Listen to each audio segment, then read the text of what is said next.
नमस्कार। आज फिर आपके साथ एक नए विषय लेके और ये विषय जो है ये आज ही से पितृपक्ष शुरू हुआ है और पितृपक्ष के बारे में हम लोग सब जानते ही हैं। गणपति जी का विसर्जन कल हुआ है, सब लोगों ने भक्ति भाव से विसर्जन किया गया होगा और आज से पितृपक्ष शुरू हुआ है। पितृपक्ष के बारे में हमारी मान्यता है कि ये जो 15 दिन जो होते हैं, ये पखवाड़ा जो होता है, ये उतना शुभ नहीं होता है। हम ये मानते हैं कि ये पखवाड़े के अंदर हम नॉर्मली जो करते हैं वो हमारे पूर्वजों को याद करते हैं। पूर्वज मतलब तकरीबन 3 या 4 पीढ़ी तक हम चीज़ों को याद करते हैं और जो लोगों की जो पुण्यतिथि रही हो, जिस दिन उनकी डेथ होती है, वो जो तिथि रहती है उसके हिसाब से हम उनका श्राद्ध करते हैं और पूरी भक्ति भाव से उन पूर्वजों को हम लोग याद करते हैं और हमारी कृतज्ञता उनके प्रति हम लोग प्रकट करते हैं। घर में विशेष खान पान भी बनता है, ख़ास तौर से उसमें खीर पूड़ी बनती है, दाल चावल बनते हैं और मीठा दलिया भी बनता है जिसको लापसी बोली जाती है। तो ऐसे अलग अलग पकवान बनाए जाते हैं। इसमें एक चीज़ और भी हम लोग विशेष ध्यान रखते हैं कि कौवे को विशेष करके जो भी खाना हमारा बनता है वो श्राद्ध तर्पण करके हम उनको खिलाते हैं और ऐसी मान्यता है कि अगर कौवे ने अगर खा लिया तो हमारे पूर्वजों तक हमारा जो भाव है वो पहुंच जाता है। फिर हम गाय की रोटी भी इन दिनों में निकालते हैं, गाय की, कुत्तों की रोटी, वो भी सनातन धर्म में तो ये सब मान्यता है ही कि, और इन दिनों में कैसे है कि विशेष तौर पर ये सब चीज़ें करी जाती हैं। और भी इसमें बहुत सारी इसमें मान्यता है क्योंकि हम अपने पूर्वजों को अगर याद कर रहे हैं तो हमारा एक कृतज्ञता का भाव, ग्रैटिट्यूड जो है वो उनके प्रति हम कहीं ना कहीं अपना दर्शाते हैं क्योंकि उन्हीं के कारण आज हम इस धरती पर हैं और उन्हीं की ही जिसको बोलेंगे परंपरा या लेगेसी हम लोग आगे बढ़ा रहे हैं। और जो उनके विचार रहते हैं वो भी घर में उस दिन डिस्कस होते हैं। सब लोग मिल बांट के बताते हैं कि आज बाबूजी की पुण्यतिथि है, बरसी है। फिर तो बाबूजी के बारे में सारी डिस्कशन होती है। अगर किसी दादी के बारे में, दादाजी के बारे में, तो वो ऐसे थे। तो घर में एक माहौल बनता है और पूरा दिन भर उस तरह से रहता है। फिर हम लोग अपने कार्य पर निकल जाते हैं। बट किसी न किसी तौर पर एक साल में एक बार सारे पूर्वजों को बारी बारी से पूरे पखवाड़े भर 15 दिन तक याद किया जाता है। कई लोग पूरे 15 दिन तक तो शायद नहीं मना पाते हैं, तो उनके लिए एक और व्यवस्था है, वो है सर्वपितृ अमावस्या जो आज से 15 दिन बाद आएगी। तो उसमें फिर सारे ही जो पितर जो बोलते हैं हम लोग, मतलब जो पूर्वज जो गुजर जाते हैं, मर जाते हैं, उनको पितर बोला जाता है। तो वो जो सभी जो पितर जो बन चुके हैं उनको भी उसी दिन एक साथ श्राद्ध और तर्पण किया जाता है और उनको याद किया जाता है। क्योंकि आज जो भागदौड़ की जो ज़िंदगी बन गई है तो इसमें तो हम रोज़ तो शायद ही याद कर पा सकते हैं, कर ही नहीं पाएंगे क्योंकि आज तो हम खुद ही को याद नहीं कर पा रहे। जो जिंदा लोग हैं उन्हीं को याद नहीं रख पा रहे हैं, उनके लिए भी समय नहीं दे पा रहे हैं, तब क्या करोगे। तो ये एक परंपरा सनातन धर्म के अंदर बनाई गई है कि साल के 15 दिन तो भी कम से कम आप सभी पूर्वजों को याद करें। बट ये क्या सिर्फ इतना ही इसका महत्व है? नहीं, इसके पीछे बहुत ही गहराई है। क्योंकि अगर हम एक एक चीज़ को अगर समझेंगे ना, तब आपको पता चलेगा कि भारत के अंदर, सनातन धर्म के अंदर कोई भी चीज़ जो है वो ऐसी सहज भाव जिसके अंदर एक बात दो बात नहीं। इसमें इतने गहरे गहरे साइंस है, इतनी गहरी बातें हैं कि उसका पता करना या उस रहस्य को खोलना ये बहुत ही ज़रूरी है। क्योंकि आज के जो बच्चे पढ़े लिखे हैं ये इन मान्यताओं के पीछे दकियानूसी या ढकोसले बताते हैं, जबकि ये बिल्कुल भी ऐसा नहीं है। यहाँ हर चीज़ जो है वो एकदम साइंटिफिक है। इससे मैं आपको बता दूं कि भारतीय परंपरा के अंदर पीपल और बड़ जो है इसका विशेष महत्व है। और ये पेड़ों के जो बारे में जो जानकारी है वो इतनी ज़बरदस्त है कि पीपल जो है वो 24 घंटे ऑक्सीजन छोड़ता है, 24 घंटे। और बड़ जो है, बड़ और नीम ये और तुलसी ये लगभग 20 घंटे के करीब ऑक्सीजन छोड़ते हैं। तो आप सोचिए ना कि हमारे पूर्वजों को जब शायद ये बहुत सारे इक्विपमेंट नहीं भी रहे होंगे, तब से पता था कि पीपल के पेड़ में कोई ख़ास मान्यता है, बड़ के अंदर कुछ खासियत है।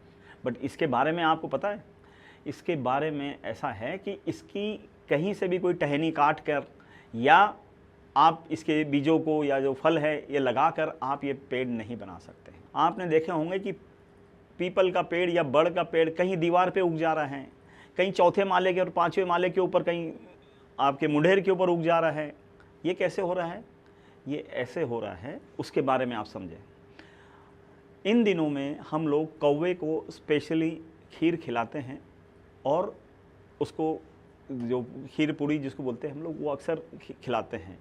और कौवे के बारे में मान्यता ऐसी है कि कौवे जो है वो अपने बच्चे भी जो है वो लगभग सितंबर और अक्टूबर के आसपास देते हैं। अगस्त, सितंबर, अक्टूबर, ये 2-3 महीनों के अंदर ही उनके बच्चे पैदा होते हैं, मेनली सितंबर, अक्टूबर। तो उनके बच्चे भी आगे बढ़े, उनके बच्चे भी, क्योंकि वो नेचर के लिए एकदम ज़रूरी है, तो उसके लिए ये खान पान उनको खिलाया जाता है। वैसे कोई वो हमारे भरोसे नहीं है, वो तो खा पी रहे हैं, बट एक स्पेशली और उनको खाना मिल जाए। जो बड़ और पीपल के जो फल हैं वो खाकर जब बीट करते हैं तो उसके अंदर वो जो बीज जो है वो बीज उनके पेट के अंदर ही प्रोसेस हो जाते हैं और तभी वो पेड़ उगते हैं। तो उन्होंने ज़्यादा से ज़्यादा बड़ और पीपल के पेड़ को उगाना चाहिए। इन्हीं दिनों के अंदर उनके बच्चे भी पैदा होते हैं, तो बच्चे भी बढ़ने चाहिए, बच्चों की भी जिसको बोलेंगे ग्रोथ होनी चाहिए और उनकी संख्या भी बढ़नी चाहिए। और फल भी लगभग अक्टूबर के आसपास ही दोनों को फल आते हैं, पीपल और बड़ को, तो अक्टूबर सितंबर के आसपास। तो ये वो चीज़ें हैं, ये पूरा के पूरा साइकिल जुड़ा हुआ है कि आप खीर पूड़ी उनको खिलाएंगे, वो लोग फल खाएंगे और साथ में उनके बच्चे भी अच्छे बनेंगे, संख्या में ज़्यादा बनेंगे और सुदृढ़ बनेंगे। और वो बड़ और पीपल का जो बीज जो है वो जगह जगह पूरी पृथ्वी पे फैलाएंगे, जिससे हमारा एटमॉस्फेयर जो है वो प्रदूषित नहीं होगा और ऑक्सीजन से, प्राणवायु से भरपूर होगा।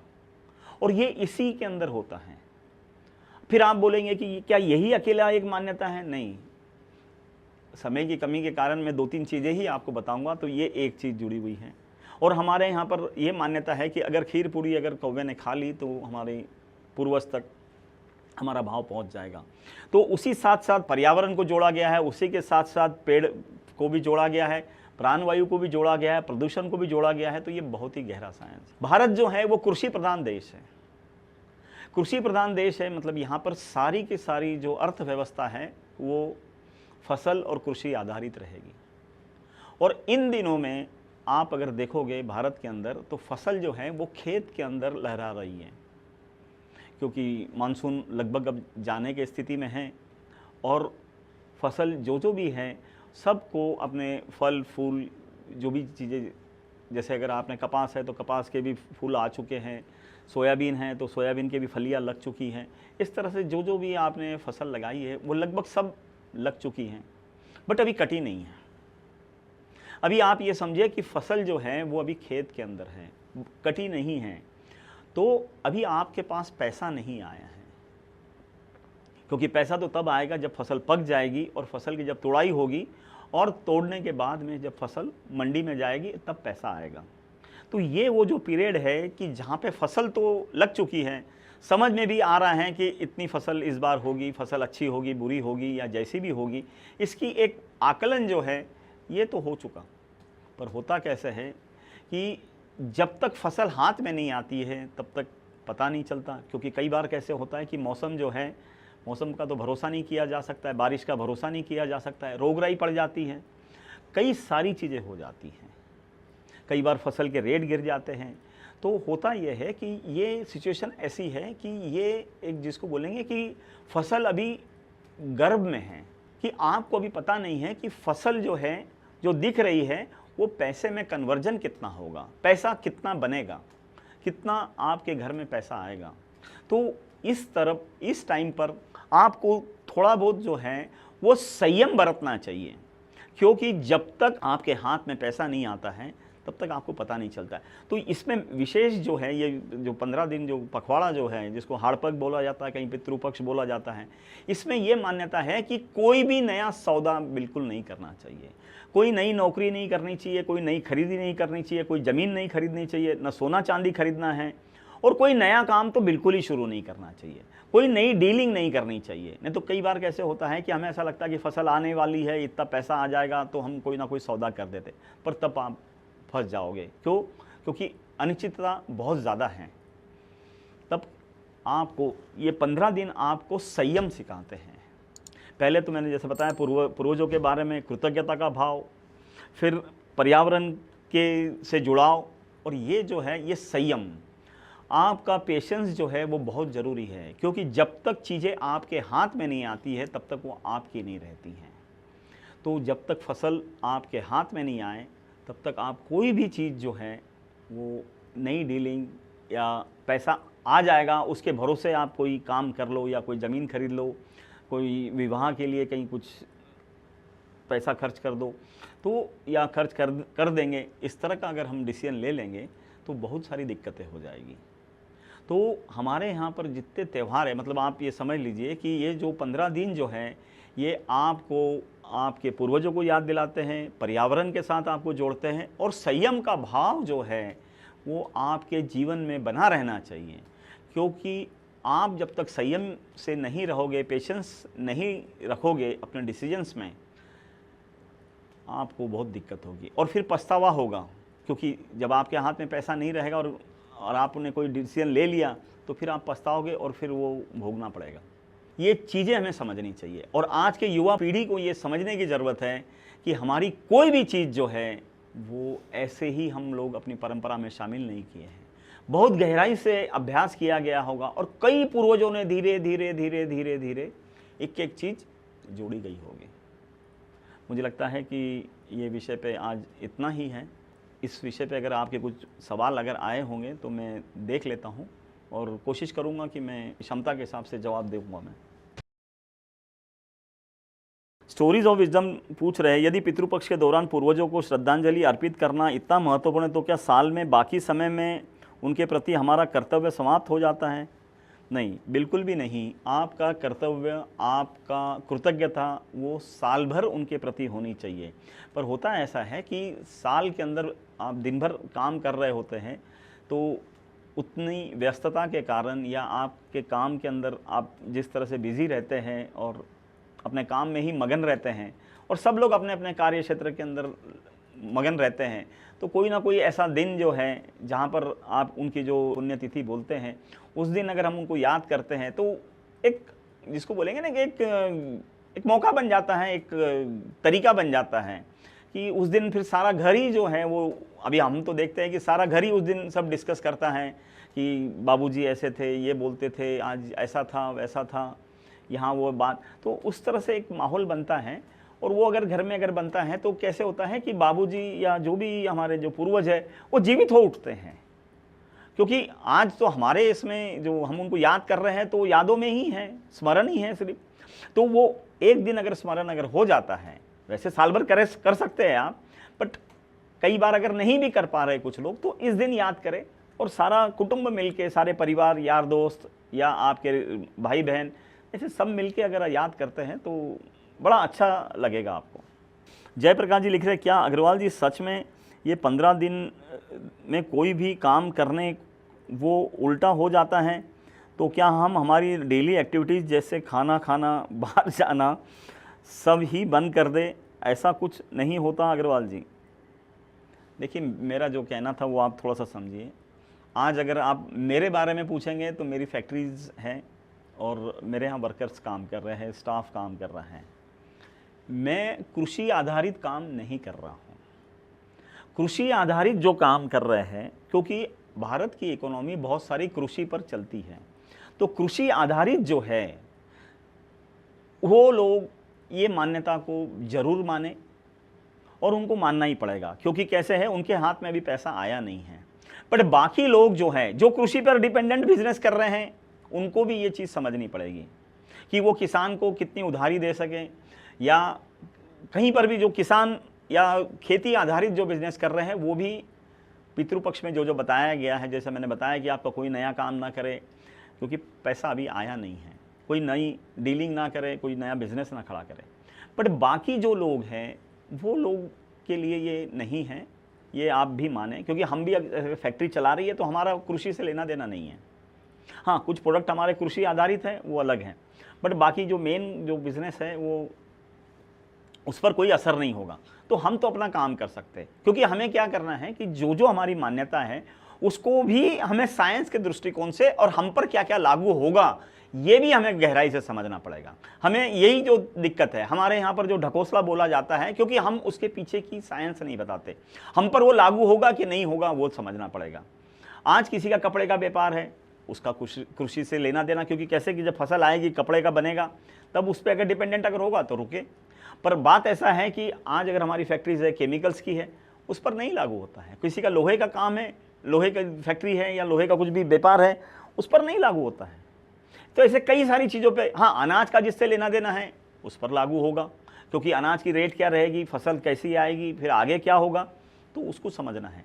पर जो लोग कृषि आधारित या कृषि कनेक्टेड नहीं हैं, खेती से लेना देना नहीं है, वो लोग अपने बिजनेस में काम कर सकते हैं। और रहा सवाल ये जो पितृपक्ष में खान पान का, इसका उसका, ये नहीं, ये अलग बात है।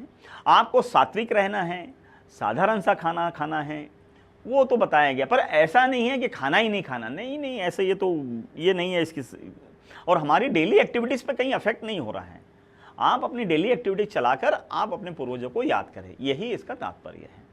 अक्षय जी पूछ रहे हैं, गर्भ में फसल बेचना, इसमें क्या बुराई देख रहे हैं?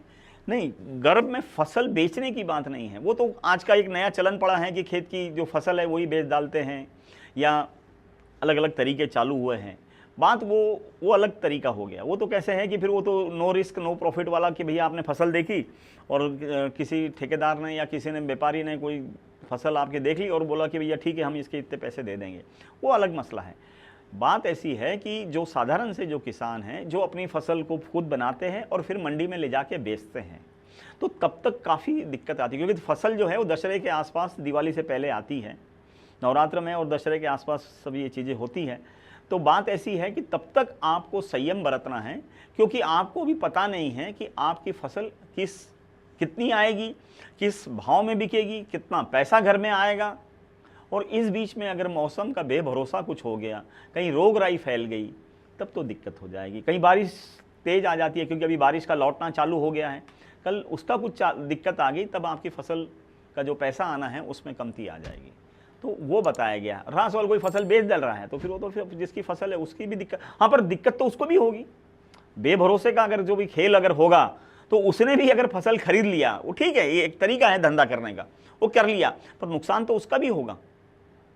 तो उसको भी संयम बरतने की ज़रूरत है, क्योंकि जब तक उसके पास पैसा नहीं आएगा तो उसको भी पता नहीं है ना कितना पैसा आएगा। अक्षय जी लिख रहे हैं, पूर्वजों का धंधा करना ये भी एक वे है, या क्या उनको स्मरण करना ही हुआ?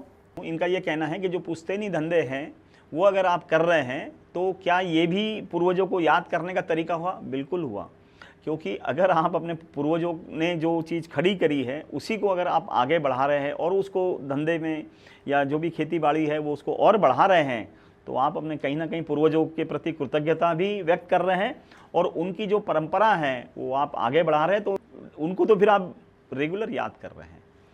वृषाली जी लिख रहे हैं, हमने ऐसा सुना है कि जब कर्ण की मृत्यु के बाद स्वर्ग में उन्हें भोजन नहीं मिला, तब उन्हें बताया गया कि उन्होंने जीवन में सिर्फ धन और आभूषणों का दान किया, लेकिन अपने पूर्वजों को भोजन का दान या श्राद्ध नहीं किया। उन्होंने श्राद्ध नहीं किया था। इसके बाद उन्होंने भगवान यम से श्राद्ध करने का अवसर मांगा और यमराज ने उन्हें 15 दिन दिए, जिससे आज पितृपक्ष के रूप में मनाया जाता है। यह भी एक मान्यता है, ये भी वृषाली जी सही लिख रही है। ग्रंथों में ये कहानियाँ या जिसको बोलेंगे ना, कि ये भी एक मान्यता है कि कर्ण के बारे में, कि उन्होंने वो जितने भी आभूषण थे, कवच कुंडल जो रहते हैं, उन्होंने दान कर दिए थे, बट उन्होंने अपने पूर्वजों के बारे में दान श्राद्ध नहीं कर पाए थे, क्योंकि जो कर्ण के बारे में बोला जाता है कि वो सूत पुत्र थे, और उनके बारे में ये भी एक मान्यता है कि उनको अपने पिताजी और मम्मी के बारे में या माताजी के बारे में ज़्यादा जानकारी नहीं थी, क्योंकि हकीकत में तो वो तो पांडव पुत्र थे, कुंती के ही पुत्र थे। कुछ कारणों के कारण वो सूत पुत्र बताए गए थे। मीनल जी लिख रही है, अगर 15 दिनों में कोई इमरजेंसी आ गई और हमें कुछ खरीदना ही पड़े तो क्या करें? नहीं, ऐसी कोई बंधन नहीं है। आप चाहे जो खरीद सकते हैं, पर आप को जो संयम का मतलब ऐसा है, अगर आपके पास पैसा है, आपके पास जो भी संसाधन है, आप उसमें खरीद सकते हैं। बट आने वाले हैं, पैसे आ जाएंगे, जो पेड़ पे जो फसल लगी है उसका पैसे में जो कन्वर्जन होगा वो तो महीने भर, 15 दिन, 20 दिन, 25 दिन के बाद होगा। बट उसके भरोसे अगर आप कोई चीज़ खरीद रहे हैं तब वो गलत है। आज आपके पास पैसा है तो आप खरीदिए, बिल्कुल खरीद सकते हैं, उसका अंदर इसमें कोई लेना देना नहीं है। क्योंकि हमें है ना, जो भी साइंस बताया गया है या जो भी इसके पीछे का जो विज्ञान है, परंपराओं के पीछे का, वो हमें बिल्कुल बारीकी से समझना है। इसका बिल्कुल, आपके पास अगर पैसा है और आप कोई खर्चा करना चाहते हैं, कोई इमरजेंसी में, क्या आप रेगुलर भी अगर खरीदना चाहते हैं, यानी इन दिनों में अगर आपको कोई नया मकान भी खरीदना है, आपके पास पैसा है तो खरीदिए, बात वो नहीं है। बात ये है कि भविष्य में पैसा आएगा और उसके भरोसे, मतलब वो वही है कि भविष्य में पैसा आएगा, फिर मेरे पास में ऐसा होगा, वैसा होगा। वो जो कहीं कोई शेख चिल्ली या कोई ऐसी कहानी बनी, आपने सुनी होगी ना, कि मैं 2 मुर्गी लाऊंगा, फिर वो 2 के 4 बच्चे होंगे, फिर 4 के 16 होंगे, 16 का ऐसा होगा, अंडे बेचूंगा, ये करूंगा, और फिर मेरे पास इतना पैसा होगा और तब जाके मैं, नहीं, उस तरह से अगर सोचोगे तब गलत है। हाँ, आज आपके पास पैसा है, आप करिए, कोई दिक्कत नहीं है। हाँ, पर ऐसी मान्यता है कि इन दिनों में अगर कोई काम अगर हम शुरू करते हैं तो उसके कहीं ना कहीं गलत प्रभाव पड़ते हैं, ऐसा बोला जाता है। क्योंकि ये जो पखवाड़ा रहता है, यहीं पर सूर्य का जो है वो दक्षिणायन की तरफ जाता है। जो हमारी मान्यता ये है कि दक्षिणायन जब शुरू होता है, ये पूर्वजों के प्रति है, उन्हीं की याददाश्त में हम ये करते हैं। तो ये पखवाड़ा थोड़ा सा अशुभ माना जाता है, बराबर है। बट रहा सवाल ऐसा है कि उसके पीछे की जो मान्यता है मैंने आपको बता दी, आप उसके हिसाब से अपना डिसीजन ले सकते हैं। और इमरजेंसी में तो आप कुछ भी कर सकते हैं, उसके ऊपर कोई रोक टोक नहीं है। अक्षय जी लिख रहे हैं, सही कह रहे हैं, बस आपकी बातें सीरियसली सुनना पड़ती हैं। चलिए, आप अगर ध्यान से सुनेंगे तो आप कुछ चीज़ें शायद समझ में आ जाएं, और जो हमारे पर्व जो हैं उसके पीछे की जो गहराई है वो आप लोगों तक पहुँचे। मेरी तो ये, जिसको बोल रहे हैं, मेरा ये काम करने का तरीका ही है कि मैं ये चाहता हूँ कि जो जो हमारे सनातन धर्म के अंदर है, वो हर बच्चा या हर बुजुर्ग या जो भी इसमें सुन रहे हैं, हर महिलाएं, कि हम ये ऐसा क्यों कर रहे हैं। क्योंकि जब तक हमें ये समझेगा नहीं तब तक, क्योंकि आज हमें जिस तरह से हमारी पढ़ाई हो चुकी है, तो हमें साइंस के अंदर हर चीज़ का जवाब चाहिए, ये ऐसा क्यों हो रहा है। अब ये क्यों हो रहा है, तो ये ऐसी कई सारी चीज़ें जो है ये अब कोई बताने वाला नहीं है, या चीज़ें छुप गई है। तो हम बस वही एक प्रयास कर रहे हैं कि हम आपको उस परंपरा को क्यों मनाया जा रहा है, उसके पीछे का विज्ञान क्या है, क्यों हम कोई रस्म कर रहे हैं, तो ये चीज़ें हैं। आपको आज का जो भी हम पितृपक्ष के बारे में बताए हैं वो जानकारी आपको अच्छी लगी होगी। अगर कोई सजेशन अगर आपके होंगे तो हमें ज़रूर दीजिए। कोई नए टॉपिक पे आप चाहते हैं कि हम बात करें, उसके ऊपर चर्चा करें, सवाल जवाब होंगे तो वो भी हमें सजेस्ट करें, या रेगुलर हम आपसे मिलते ही रहेंगे और एक नए टॉपिक के साथ। नमस्कार।